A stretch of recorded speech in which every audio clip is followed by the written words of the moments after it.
Good morning. Today is Friday, February the 9th. I have a doctor's appointment. Actually meeting with Dr. Gordon, who is the surgeon, to discuss my MRI results and to, I guess, set a plan in motion moving forward. So that's what I'm doing today. I really want to take you guys with me today. So if you don't mind rolling with me, and I know I look a mess, y'all, because I literally just open my eyes and then I turn my phone on, turn my camera on, so that y'all can get like the real, because you know, I'm not one of those people who wake up in glam. Child, I don't go to sleep in glam. I don't wake up in glam. It's just not me. It's not real, okay? Y'all see I got dry skin. So we gonna take care of that before we leave this house today, honey. That's just what we do.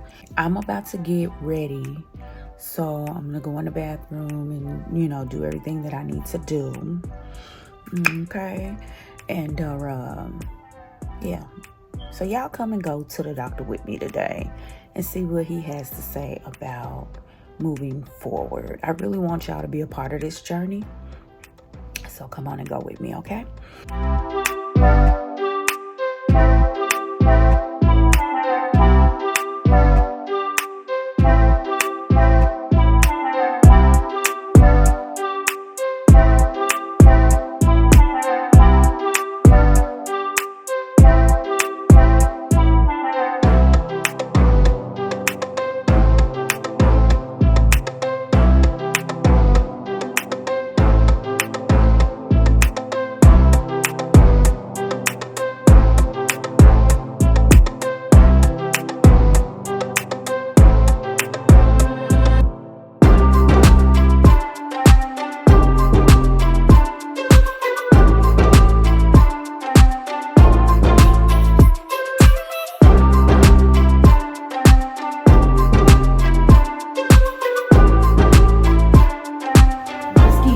Have you ever been swallowed up? It's finna swallow all this oil.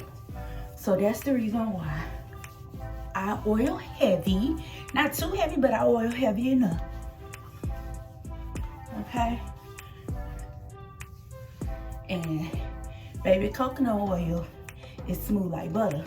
So it feels good. But I'm gonna show you guys, like, by the time I get in the truck, my face is gonna be dry again. Like, for real. The dry skin is real. All right, y'all. We getting ready to go. And y'all, I gotta tell y'all something. Say hi to my husband. Period. Gotta tell y'all about a little incident that I had yesterday. It scared the hell out of my child. We can get them from Sonic. I don't care. But let me tell y'all about the incident that happened yesterday. So yesterday, my daughter had to go to the doctor because she's been having some issues with her knee. Like, she's been having some pain in her knee. And it's been going on for a long time. So I wanted to go to the doctor with her. I just wanted to go. And be with her, because sometimes I be feeling absent as a parent. Y'all, I ain't got my seatbelt on. Hold, please. Sometimes I be feeling, you know, absent as a parent, because I'm so used to doing, you know, a lot, especially when it comes to them going to school. If somebody need to go to the school, that was always me, because Kevin was always working. If somebody needed to, you know, take them to the store to get what they needed, that was always me, because they girls, you know. And so these past few months, I have really been feeling absent. And hold on. Okay, anyway, I have been really feeling absent. So I really wanted to go. So we get to the doctor's office. Orange juice, no ice. And it took a little minute for the doctor to come into the office. The light in there was like booming. I didn't have my blue light blocker. Nothing. I just went because I wanted to go. So I get in there and instantly my head started, my pain shot up to about 5. Okay. So my husband was sitting next to me, so I just kind of laid on his shoulder in hopes that the pain, by the time we left there, the pain would have went back down to a 3 where it was when I first got there, okay? Because 3 is very much functioning.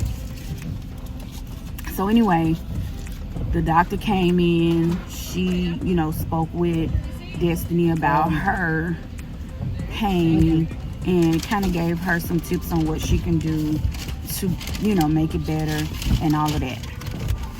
So anyway, we get up, we getting ready to go. When I stood up, I was dizzy. So I grabbed Kevin's hand because I knew, like, okay, maybe we just need to hold hands, and, you know, that way, if I do get too dizzy, I'll be, you know, he'll make sure I'm okay. So anyway, I just completely went dark, blacked out. I didn't see nothing. We were walking towards the exit. I didn't see nothing. Just completely blacked out. Like, blacked out. When I came to, I was on the floor and my husband was holding me, and I was like, okay, I'm okay, I'm all right. Because I felt myself feeling a little relief, better. I don't know if the fall, I just needed to do that. I don't know. It was just really weird, okay? But anyway, we got up, got to the truck, and I just instantly started feeling terrible. Like, it's like this whole dizziness. It was like it all hit me at one time. I was dizzy, I was nauseous, my pain shot up to about an 8, and it was just awful. I don't know how I feel about it. It did shake me up, but I've gotten dizzy at home plenty of times, and I've never fallen out. Number one, because when I feel bad at home, it's easy to just go to the bed and lay down or find a chair and sit down. At that moment, I guess I didn't have that safety net of being at home, and I just lost consciousness, honey, for a minute. And it was very, very weird. So when I go to the doctor today, I really want to make sure that I ask the right questions to see how I'm doing. Like, I really don't know what is going on in my body. Like, I don't know how I'm doing. And so that's what I'm hoping to find out today. I'm gonna eat my tater tots that I got from Sonic. Okay, that's all I wanted. And some orange juice. And I'll see y'all when we get to the doctor's office. Alright, you guys, we have pulled up to what looks to be a hospital instead of a doctor's office. But then I thought about it. He's a neurological surgeon, so if you're going to see a surgeon, I guess you're going to see him at the hospital. I don't know, but we're going to go in here and see. We're trying to find somewhere to park right now. Does anybody other than me think parking garages are creepy? Like, you know, you go on the movies, you go and you watch like certain movies and stuff like that, and people are always getting attacked and stuff in parking garages, and they are so freaking creepy to me. Like, I never park in a garage if I'm by myself because I'm just conscious of it. Like, I don't think anything is gonna happen to me all the time. I just don't feel comfortable parking in a parking garage. We on the 8th floor. Y'all be quiet now. Y'all can't be here making a whole bunch of noise. Alright. Hello. Hi, what's the last name? Claiborne. Who are you seeing today? Dr. Gordon. We checked in, period. Just waiting for the doctor to call her name. And whenever we go back into the doctor's office. Gotcha.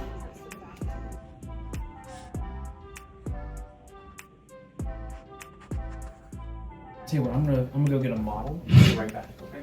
So, what a Chiari is, this is like a model of your neck, and that's the back part of the head. Okay. part of the back part of the brain, called the cerebellum, sits in kind of this place back here, okay?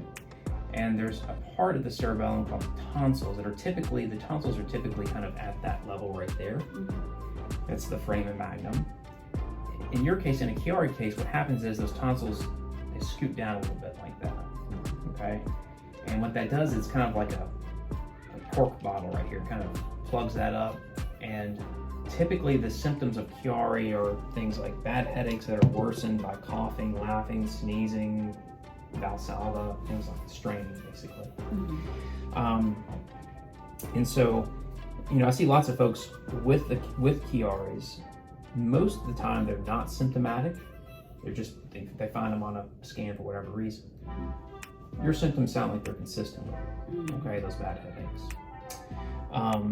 Now, the way we treat this, or the way surgery for this, is a surgery where basically make an incision in the back part of the scalp and the neck right here, okay?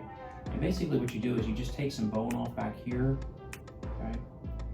And sometimes you also have to take just that part of the ring of C1, and that opens up this area and basically gives it's more room. So it essentially opens up this portion, and it allows essentially more free flow of the fluid there, okay?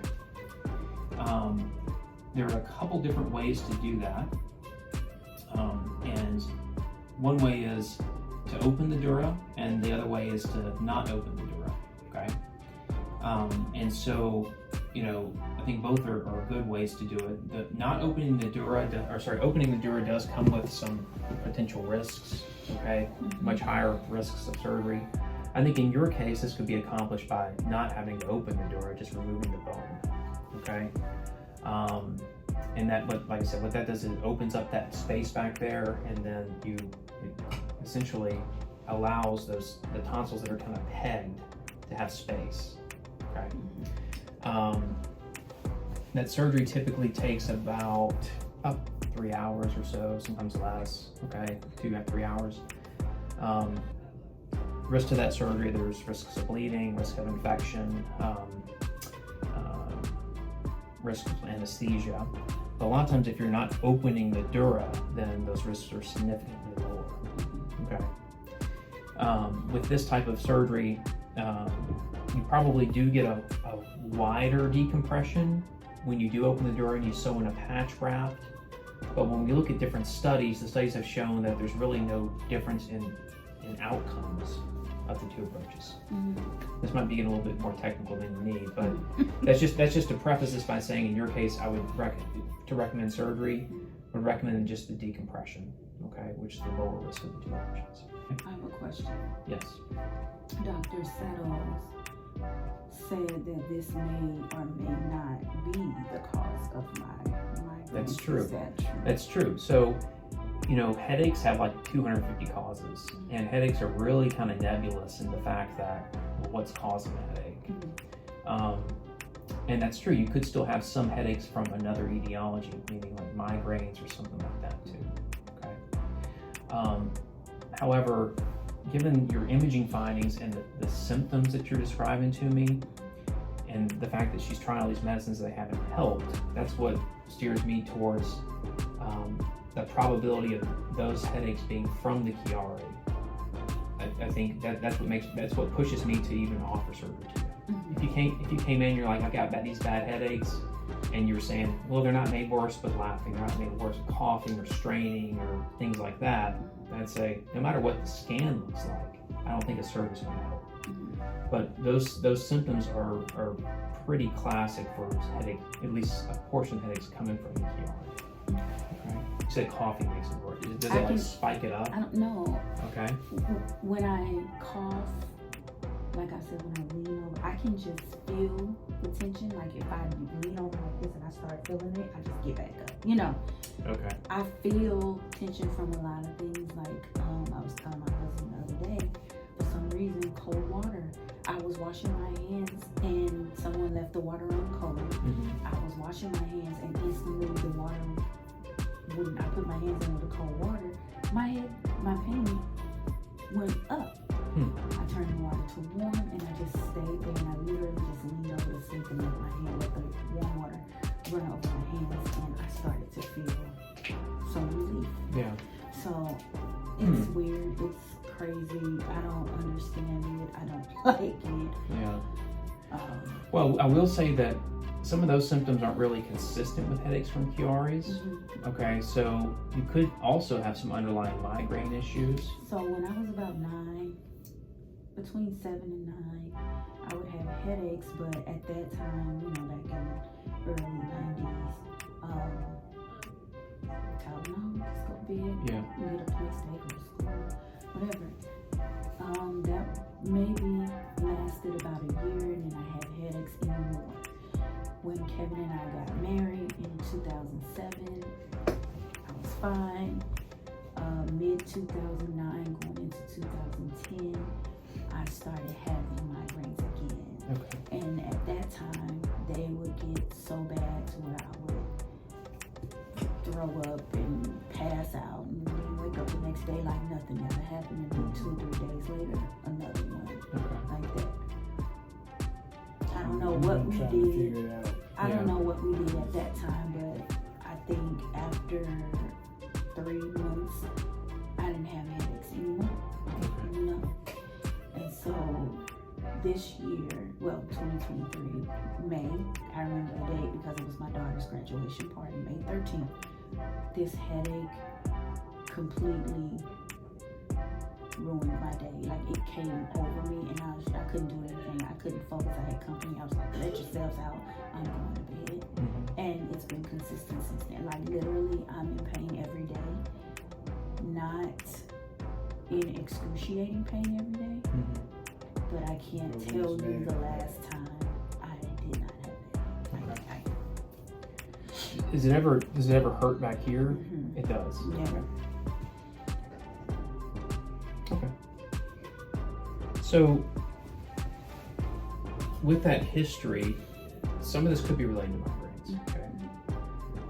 I do think that, kind of given the symptoms and the imaging findings, enough of it is consistent with Chiari that the risks of the surgery are outweighed by the potential benefits you get from it. Okay. If I felt like, okay, well, the risks of surgery are, I'm not as certain I could help you with the surgery, and I would say no surgery. But I do think that given the types of symptoms that you're having, the pain back here worsening with the coughing, or those things exacerbated, then I think that those types of headaches and those types of symptoms can be from this. You might also have some underlying migraines too, that even after the surgery itself might not address those migraine type symptoms. So we will probably be able to. But I would hope that it might be migraines on top, and then with the Chiari, those increased pressures, it's just bumping the pain level up, and then it never kind of comes down. So, what can we do about the migraine? Well, I'm not a migraine specialist, I'm just the brain surgeon, so that's where the migraine specialist, can try to figure something out to help. Now, after, it's always possible that after the surgery, the headaches are much improved, okay? And there might be a medicine that if you're still having it, might be a medicine that would work then. That's also a possibility.